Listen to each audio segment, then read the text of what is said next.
ফাইস্টার দেখতে কিন্তু তাকে অনেক কিউট দেখাচ্ছে। একদম গুড টু সি ইউ ফাইস্টার, এবার টু মাচ প্রিটি। অ্যান্ড এই মুহূর্তে কিন্তু আমরা আসলে পজিশনের কথা যদি বলি, দেখো sorry for interrupt party H, but positioning এর দিক থেকে বিবেচনা করলে এখন পর্যন্ত খুবই পারফেক্ট পজিশন রয়েছে ক্রুল গেমিং, এবং কন্টিনিউ টু স্প্লিটে ডিভাইড হয়ে সাফিরা দুটো দিকে প্রেসার করছে। এটা কিন্তু বড় একটা ভুল হতে পারে। ক্রুল শুরুতে একটা ড্যামেজ দিবেন, দুটোকে নক নিতে পারলে কুইক রিভাইভ পেয়ে যাবেন। আরাফাত স্টিল ফাইট করছেন ওপেন গ্রাউন্ডের। এই ফাইট গুলো অনেক বেশি রিস্কি, বাট রিস্ক নিতে হবে, নয়তো এই ম্যাচ হাতে আসবে না। চেষ্টা চলছে ট্রেবলে চার্জ, আরো একবার গুডুকে নক হতে হবে। দূর থেকে আসছে বেশ কিছু প্রেসার, এন্ড মিড থেকে তার কাজগুলো চালানো প্রোভাইড করছে লাস্ট জোনের ব্যাটল ফিনালে প্রথম ম্যাচ। দুইয়া কাদের কাছে যাবে সেটাই কিন্তু এবার ভাববার বিষয়। এবার কিন্তু একটা স্কাইলার গিয়েছে, যে স্কাইলারটা কিন্তু রীতিমতো হেল্প করবে টিম ট্রু গেমিং দেরকে এই ম্যাচ আরো বেশি গতিশীল করতে। Treble M79 from the side of gym gaming last জোনে ব্যাটলে, বাট এবার কিন্তু সিএম নক হয়ে গিয়েছেন। ম্যাট্রিক্স রিভাইভ করতে চেষ্টা চালাবেন, তবে সক্ষম হবেন কিনা এক্স্যাক্টলি রিভাইভটা এখানে করে দেওয়া হয়েছে। স্টিল ফাইট চলবে, শেষ হয়ে গিয়েছে এই জায়গা থেকে সাফিরাদের যাত্রা। তবে ফাইট চলছে still Krull versus Azim, head to head battle engagement. যে ব্যাটল থেকে এখন পর্যন্ত ম্যান অ্যাডভান্টেজ এবং পজিশন ওয়াইজ আজিমদের কাছেই কিন্তু ভালো একটা কন্ট্রোল, বাট স্টিল প্রেসার কিন্তু থাকবে তাদের জন্য। আলামিনকে উদ্দেশ্য করে ড্যামেজ জন্য হতে পারে, আজিম অলরেডি নক হয়ে গেছেন। এবার ফাইস্টার একা, এবার এই ফাইস্টার কি করবেন?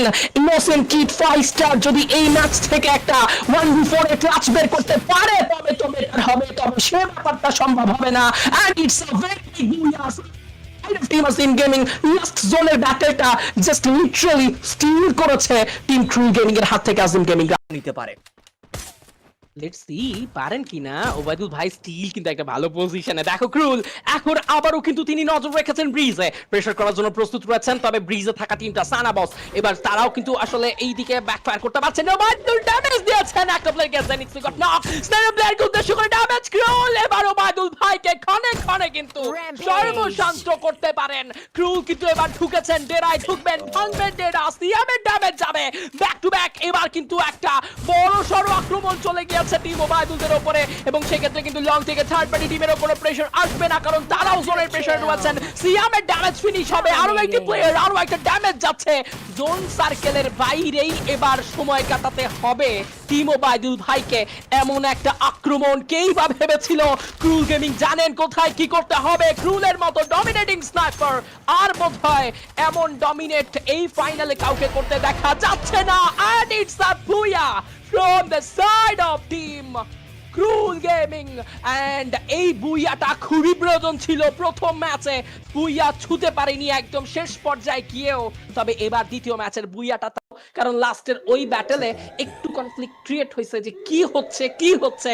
এন্ড ক্রুল সেজ এই ম্যাচটাও আমাদের প্রথম ম্যাচ বুইয়া নিতে দাও নাই, এখন দেখো আমরা কি করতে পারি। এক্স্যাক্টলি, এবং তারা নিজেদের পুরোটা দিয়েই এই ম্যাচে পারফর্ম করে যাচ্ছে। প্রিভিয়াস ম্যাচে রয়েছে বুইয়া, আরো একবার পোডিয়ামের মধ্যে করেছে এন্ট্রি। রক্সম্যান গেমিং দের দিকেই তেরে গিয়েছে রোস্টেড গেমিংরা, হায়ার গ্রাউন্ডে রয়েছে, কিন্তু ভুললে চলবে না অপোনেন্টের কাছে গ্র্যাপলিংও থাকতে পারে। তারা চাইলে মিলি সেকেন্ডের মধ্যে উপরে এসে আক্রমণ করে পুরো দলকে এলিমিনেট করতে পারে, কিন্তু রোস্টেড গেমিংরা সেইটা করার জন্য তাদের প্রয়োজন কিছু সময়, যেটা কিনা ক্রুল গেমিংরা দিতে চাইবে না। লঞ্চ প্যাড ব্যবহার করে জায়গাটা পরিবর্তন করতে চেয়েছে শুভ 69, তাও হিটকে ইনস্ট্যান্টলি সিকিউর করবে। রোস্টেড গেমিং এর একটা প্লেয়ার ফিনিশ হয়েছে। রোস্টেড গেমিং রা ক্লোজ রেঞ্জে যাবে, আক্রমণ তারাও করবে। ক্রুল গেমিং রা এখনো পর্যন্ত পুরো ম্যান পাওয়ার নিয়ে অ্যালাইভ। ক্রুল গেমিং AWM দিয়ে ড্যামেজ জুড়েছে, দুটো নক বের করেছে। থার্ড ওয়ান কি বের করতে পারবে কিনা? এই টেক্স another one, আরো একটা নক, একটা ফিনিশ বের করবে ক্রুল গেমিং। এক হাতেই যেন সামনে থাকা প্রত্যেকটা অ্যাথলিট, প্রত্যেকটা টিমকে ধরাশায়ী করছে। 2v4 সিনারিও দ্বিতীয়তম বুইয়ার খুব ক্লোজ। বাট শুভ সে যেন সামনে একটা ঢাল হয়ে দাঁড়িয়ে রয়েছে, বাট সেই ঢালকেও ভাঙতে জানে ক্রুল গেমিং, ভাঙতে জানে ফাইস্টার। চমৎকার আক্রমণ করে ক্রুল গেমিং এই ম্যাচের বুইয়াটাও তারা নিয়ে নিয়েছে।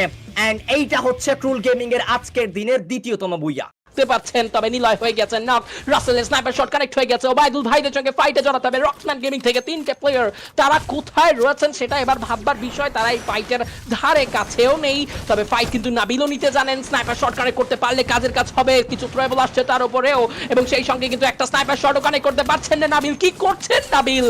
নক হয়ে গিয়েছেন, একটা হেডশট কানেক্ট হয়েছে। এবার রক্সম্যানদের সাইড থেকে রক্সম্যানদেরও একটা ওয়াইল্ডেস্ট এন্ট্রি হবে এই জায়গায়, এবং তারা সেই ফাইটটাকে লুফে নেওয়ার জন্য প্রস্তুত রয়েছেন। সবার শেষে এসে সবার আগেই এখান থেকে বুইয়া ছিনিয়ে নিতে পারেন কিনা। ওবায়দুলের স্নাইপার প্রথম শট কানেক্ট হলেও দ্বিতীয়টা মিস হয়েছে।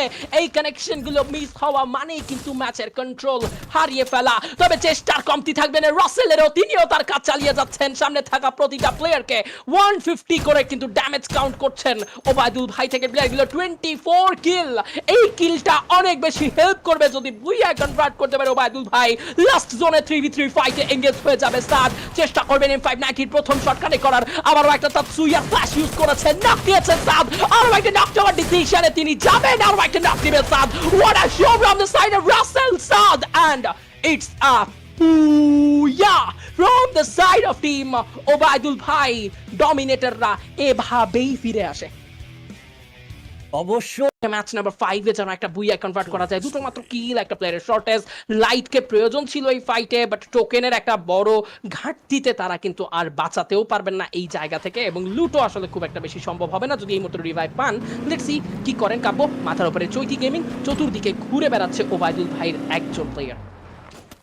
একজন প্লেয়ার কতক্ষণ পর্যন্ত লাইভ থাকতে পারবে দেখা যাক। নিজের জায়গাটা চুপচাপ ধরে বসে রয়েছে, কারণ তার এই মুহূর্তে প্লেসমেন্ট পয়েন্ট অনেক বেশি প্রয়োজন হবে। চৈতি গেমিংদের কাছে ম্যান পাওয়ার রয়েছে সব থেকে বেশি, 3টা প্লেয়ার নিয়ে এই জায়গাতে এখনো পর্যন্ত জীবিত ইটস কাব্য। শেষ 3টি দলের লড়াই, ক্লোজ রেঞ্জে প্লেয়ারগুলো আসবে। অ্যাশবর্নের সামনে প্লেয়ার ড্যামেজ দিতে চেয়েছিল, কিন্তু তাৎসুয়া ব্যবহার করে প্লেয়ারটি বেরিয়ে গিয়েছে এই জায়গা থেকে। ওয়াল মেরে পুরো পথটা যেন আটকিয়ে দিয়েছে। এখন তার জায়গাটাও রিপোজিশনিং এর প্রয়োজন। মিতুল নক হবে, শারিন নক করেছে। ইটস কাব্য, চৈতি গেমিং তার কাছ থেকেও কাউন্টার অ্যাটাকটা খুবই চমৎকার ছিল। শারিনকে আরো একবার নক করা হবে। দাদু গেমিং অ্যাশবর্নকে নক করলো চৈতি গেমিং এর সামনে প্লেয়ার।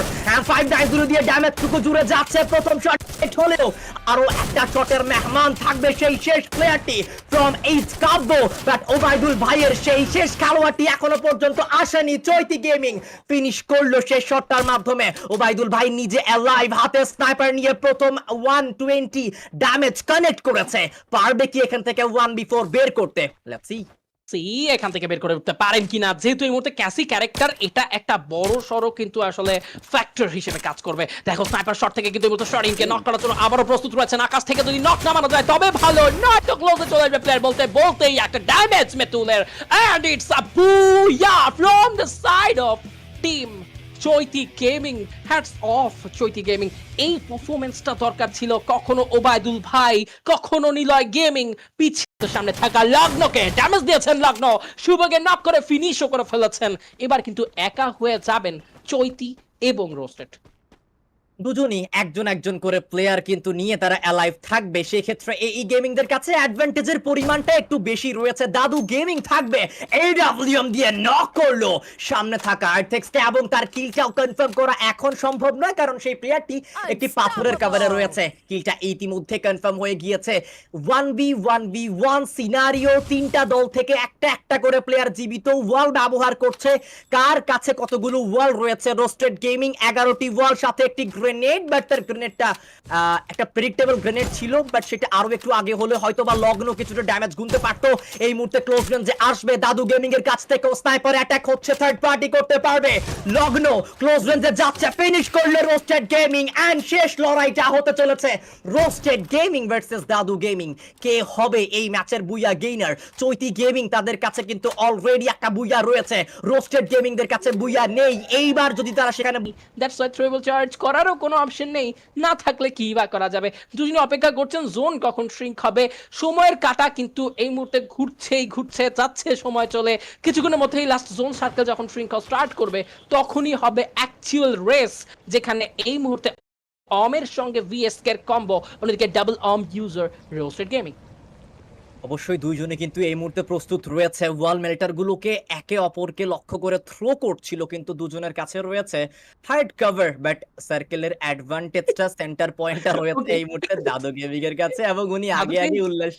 হ্যাঁ, ওরা হচ্ছে একে একে এবং ওয়াল মেটারের ব্যবহার, তবে এই মুহূর্তে প্রথম ড্যামেজটা কিন্তু দাদু দিয়েছেন, তিনিও কাউন্ট হবে। তবে দাদুর শেষ স্নাইপার শটটি এডব্লিউএম এর ছিল, নাতিকে এবার বুইয়া করতে দেননি এবং it's the another booyah from the side of Chaiti gaming. দাদু সেজ এবং ইতিমধ্যে আমাদের রেজাল্টটাও প্রস্তুত হয়ে গিয়েছে। একটা ছোট্টখাটো কাউন্টডাউন দিয়ে সরাসরি চলে যাব রেজাল্টের দিকে। 5 4 3 2 1 And let's go. And আমরা আমাদের আজকের 6 ম্যাচ শেষ স্ট্যান্ডিং এর টপে দেখতে পাবো team ক্রুল gaming K with 104 total point.